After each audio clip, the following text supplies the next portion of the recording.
عاوزك المرة دي تبص بنظرة إن ده لاعب خارج النادي الأهلي وأنا برشحه للنادي الأهلي، وتقيم اللاعب تشوفه هل هو يستحق يكون موجود في النادي ولا إيه الكلام، علشان إحنا في أحيان كتير جدا بنفكر في اللاعب اللي خارج النادي الأهلي أكتر من اللاعب اللي إحنا عارفين إن هو في إيدينا وفي أي وقت ممكن يكون موجود. كواليتي مختلف، شخصية ودوافع وحماس، ولاعب شبه النادي الأهلي. وكلام هنا عن اللاعب أحمد خالد كباكا، لاعب نادي الزد المعار من النادي الاهلي. احمد خالد مواليد 2005، يعني عنده 21 سنه في الوقت الحالي. طوله 180 سم وبيلعب في خط الوسط، وقيمته التسويقيه 250 الف يورو. كباكا الموسم الحالي لاعب مؤثر جدا في منظومه الزد مع الكابتن محمد شوقي في نص الملعب.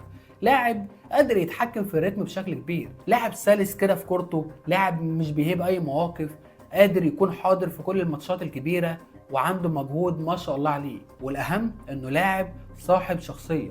الموسم الحالي شارك في 28 مباراه، قدر يسجل هدفين وصنع 4 اهداف. 6 مساهمات من 28 مباراه للاعب محوري بياخد ادوار دفاعيه اكتر منها هجوميه.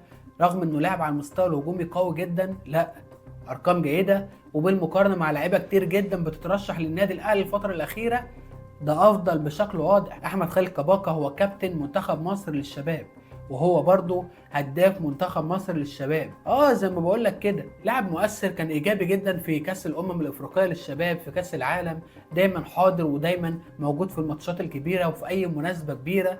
كباكا عنده شخصيه وقائد موجود في الملعب، تحس بيه. هتلاقيه بيسجل في كاس وبيسجل في كاس العالم، ومع منتخب الشباب بشكل عام شارك في 26 مباراة، قدر يسجل 7 اهداف وصنع 6. فهنا كان لازم التركيز معاه يكون اكبر واقوى من كده بشكل واضح.